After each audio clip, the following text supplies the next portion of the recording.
ಇವಾಗೆಲ್ಲ ಆರೋಗ್ಯವಾಗಿ ಊಟ ಮಾಡ್ಬೇಕು, ಏನು ಔಷಧಿ ಅವನ್ನೆಲ್ಲ ಹೊಡಿಬಾರ್ದು ಅಂತಾರಲ್ಲ, ಅದಕ್ಕೆ ಏನ್ ಹೇಳ್ತೀರಾ ನೀವು?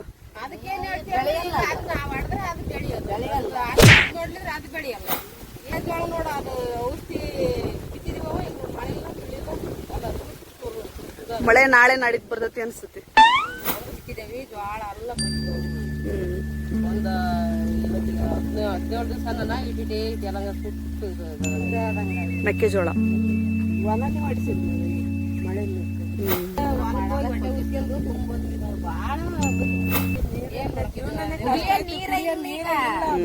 ಬಳಸ ನೀರಿಂದಂತ ಬಾರಿ ಮಳೆ ಇಲ್ಲ ಗಾಡಿ ತಗೊಂಡ ನೀರೆಲ್ಲ ರೇಟ್ ಸಿಗಲ್ಲ, ಏನು ಸಿಗಲ್ಲ, ಏನು ಮಾಡಕ್ಕ ಮಳೆದ ಬರಂಗಿಲ್ಲ ಅನ್ನೋದು ಇದಾಗೈತಿ. ಮಳೆದೇ ನಂಬಿ ಮಾಡಿದೇವಿ, ಅದೇ ಅದೇ ಮಳೆದೇ ನಂಬಿ ಮಳೆದೇ. ಈಗ ಬರಗಾಲ ಬಂದತಿ, ದನ ಕರುಗಳು ಮೇವಿಲ್ಲ, ನೀರಲ್ಲ, ಏನು ಮಾಡೋದಂದ್ರೆ ಅವು ಬೋರಲ್ಲ ಟವ್ ಹೊಂತದವ. ಏನ್ ಮಾಡಿ ಬೀಜ ಗೊಬ್ಬರ ಎಲ್ಲ ಐದು ರೇಟಿ ಮಾಡಿ ನಿಲ್ಸಿದ್ದಾರೆ. ಎಲ್ಲ ಜನ ಮನೆಗೆ ಅಕ್ಕಿಕೊಂಬಂದು ತಾವಂದು ಮನೆಗೆ ಇಟ್ಕೊಂಡಾರ. ಹಸಿ ಮಳೆನಲ್ಲಿ ವರ್ಷಕ್ಕೆ ಬಂದ್ರೆ ಒಂದು ಮಳೆ ಆಗಿಲ್ಲ. ರೈತರು ನೊಂದು ಬೆಂದು ಮಾತಾಡುವಂತ ಮಾತುಗಳು. ಎಷ್ಟೋ ಜನ ಅಂತಾರೆ ನಿಮ್ದು ಹೊಲ ಇದೆ ಆರಾಮಾಗಿರ್ಬೋದು ಅಂತಂದು. ಹೊಲ ಇರುತ್ತೆ, ಆದ್ರೆ ಹೊಲದಲ್ಲಿ ಇಳಿದ್ಬಿಟ್ಟು ಕೆಲಸ ಮಾಡಿದಾಗ ಮಾತ್ರ ನಮ್ಮ ಕೈಗೆ ಬೆಳೆಗಳು ಬರಕ್ ಸಾಧ್ಯ ಆಗೋದು. ಬೆಳೆ ಬರಬೇಕು ಅಂತಂದ್ರೆ ಒಳ್ಳೆ ಮಳೆ ಬರಬೇಕು. ಅದ್ರ ಜೊತೆಗೆ ನಮ್ಮ ಒಂದು ಪ್ರದೇಶದಲ್ಲಿ ಅಂದ್ರೆ ದಾವಣಗೆರೆ ತಾಲೂಕು, ದಾವಣಗೆರೆ ಜಿಲ್ಲೆ, ಈ ಒಂದು ಸ್ಥಳದಲ್ಲಿ ಮಳೆ ತುಂಬಾ ಕಡಿಮೆಯಾಗಿ ಸುರಿತಾ ಇರೋದ್ರಿಂದ ನಮ್ಮ ಒಂದು ಪ್ರದೇಶವನ್ನ ಬರಪೀಡಿತ ಪ್ರದೇಶ ಅಂತ ಘೋಷಣೆ ಮಾಡಿಬಿಟ್ಟು ಎಲ್ಲಾ ರೈತರಿಗೂ ಬೆಳೆ ವಿಮೆ ಬರೋ ತರ ಆಗ್ಬೇಕು.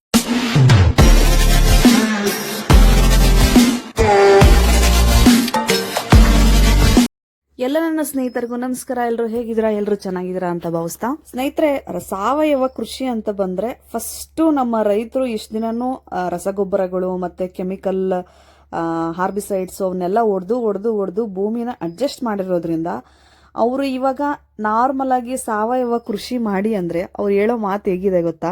ಕೇಳಿಸ್ಕೊಂಬನ್ನಿ ಒಂದ್ಸಲ. ಏನು ಸಾವಯವವಾಗಿ ಏನಾದ್ರು ಮಾಡಕತ್ತ ಅಥವಾ ಮತ್ತೆ ಏನಾದ್ರು ಔಷಧಿ ಅವೆಲ್ಲ ಹೊಡಿಬೇಕಾ? ಔಷಧಿ ಕಳೆ ಗೊಬ್ಬರ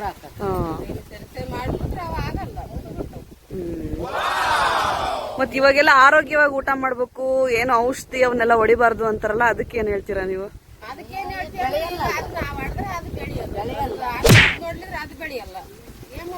ಎಲ್ಲ ವಿಷ ತಿಂತಿದೀವಿ ನಾವು ಅಂತಾರೆ. ಅದಕ್ಕೆ ಎಲ್ಲ ಹೇಳದಂಗೆ ರೈತರು ಎಲ್ಲ ಔಷಧಿ ಹೊಡೆದು ಬೆಳಿತಾರೆ, ನಾವೆಲ್ಲ ತಿಂದು ಹಾಳಾಗಿ ಹೋಗ್ತಿದೀವಿ ಅಂತ ರೈತರ ಮೇಲೆ ಹಾಕ್ತಾರೆ.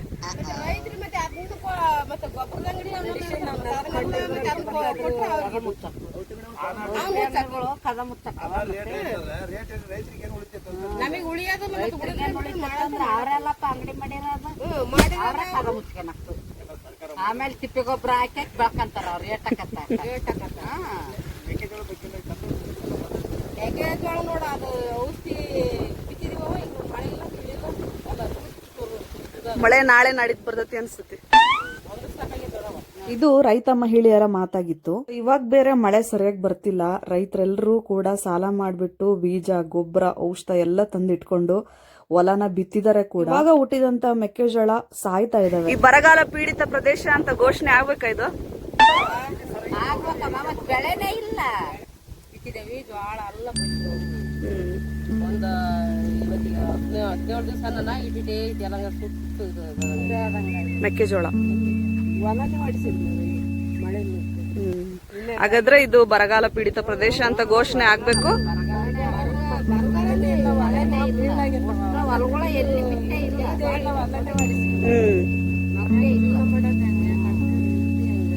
ಈಗ ಯಾಕೆ ಕಮ್ಮಿ ಐತವ? ಟ್ರ್ಯಾಕ್ಟರ್ದು ಕಮ್ಮಿ, ರೇಟ್ ಅವ. ಹೌದು, ಎಲ್ಲದಕ್ಕೂ ದುಡ್ಡು ಹಾಕಿದೀವಿ, ಅದಕ್ಕೆ ಬಂಡವಾಳ ತಗೊಳ್ಳೋದಿಲ್ಲ. ಹೆಂಗ್ ತಗೊಳ್ಳೋದು? ರೇಟ್ ಆದಾಗ ಜೀವನ ಮಾಡೋದು ಹೆಂಗ್? ರೈತರು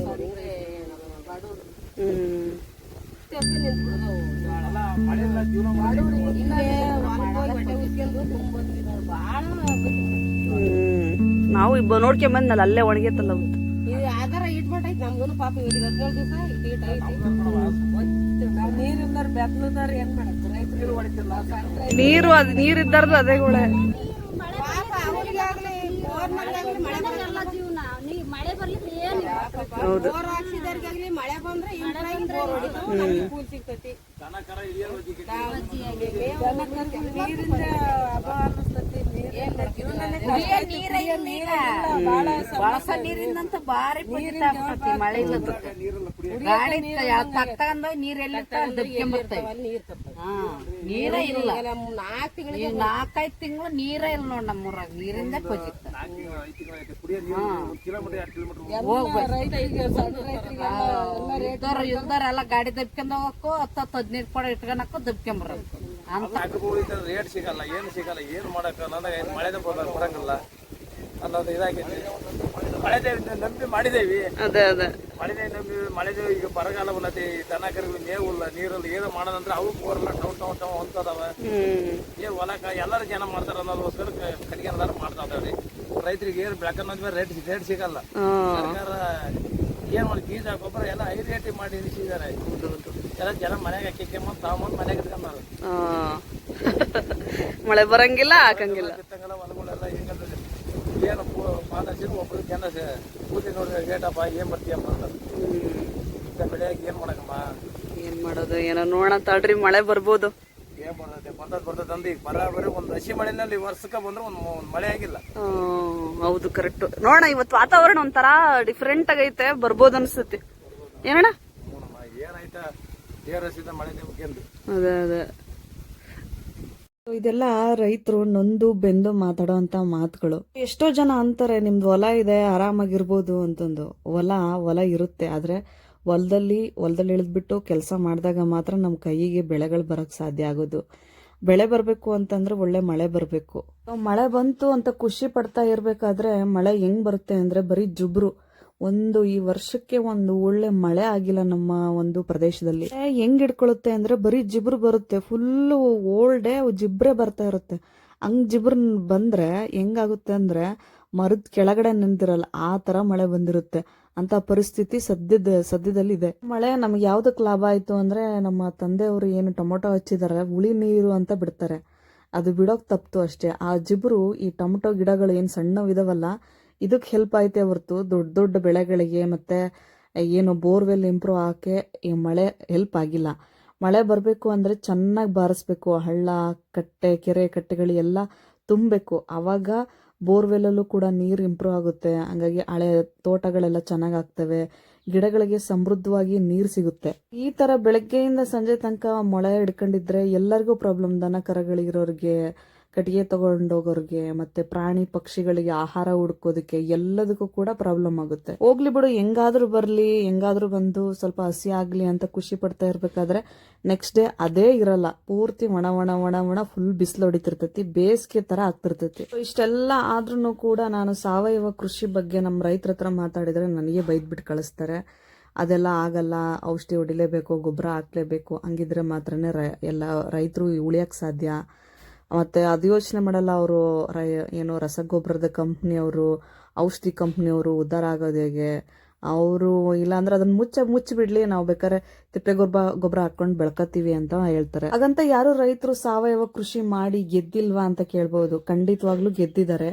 ಸ್ವಲ್ಪ ನಮ್ಮ ಜನರ ಮನಸ್ಥಿತಿ ಸ್ವಲ್ಪ ಚೇಂಜ್ ಆದ್ರೆ ಖಂಡಿತವಾಗ್ಲೂ ಎಲ್ಲರೂ ಕೂಡ ಸಾವಯವ ಕೃಷಿಯನ್ನ ಮಾಡಬಹುದು. ಇದ್ರ ಜೊತೆಗೆ ನಮ್ಮ ಒಂದು ಪ್ರದೇಶದಲ್ಲಿ ಅಂದ್ರೆ ದಾವಣಗೆರೆ ತಾಲೂಕು, ದಾವಣಗೆರೆ ಜಿಲ್ಲೆ, ಈ ಒಂದು ಸ್ಥಳದಲ್ಲಿ ಮಳೆ ತುಂಬಾ ಕಡಿಮೆಯಾಗಿ ಸುರಿತಾ ಇರೋದ್ರಿಂದ ನಮ್ಮ ಒಂದು ಪ್ರದೇಶವನ್ನ ಬರಪೀಡಿತ ಪ್ರದೇಶ ಅಂತ ಘೋಷಣೆ ಮಾಡಿಬಿಟ್ಟು ಎಲ್ಲಾ ರೈತರಿಗೂ ಬೆಳೆ ವಿಮೆ ಬರೋ ತರ ಆಗ್ಬೇಕು. ಇದು ನಮ್ಮ ಜನರ ಪರವಾಗಿ ನಮ್ಮ ಒಂದು ಯೂಟ್ಯೂಬ್ ಚಾನಲ್ ಇಂದ ಮನವಿಯನ್ನು ಸಲ್ಲಿಸ್ತಾ ಇದೀವಿ. ಹಾಗಾಗಿ ಎಲ್ಲಾ ನಮ್ಮ ಜಿಲ್ಲೆಯ ಜನರು ಈ ವಿಡಿಯೋನ ಶೇರ್ ಮಾಡಿ, ಲೈಕ್ ಮಾಡಿ, ಕಮೆಂಟ್ ಮಾಡಿ. ಯಾರೆಲ್ಲ ನನ್ನ ಚಾನಲ್ ಸಬ್ಸ್ಕ್ರೈಬ್ ಮಾಡಿಲ್ಲ ದಯವಿಟ್ಟು ಸುಗ್ಗಿ ಸಬ್ಸ್ಕ್ರೈಬ್ ಮಾಡ್ಕೊಳ್ಳಿ. ಮುಂದೆ ಒಂದು ಒಳ್ಳೆ ವಿಡಿಯೋ ಜೊತೆ ಸಿಗ್ತೀನಿ ಸ್ನೇಹಿತರೆ. ಅಲ್ಲಿವರೆಗೂ ನಮಸ್ಕಾರ.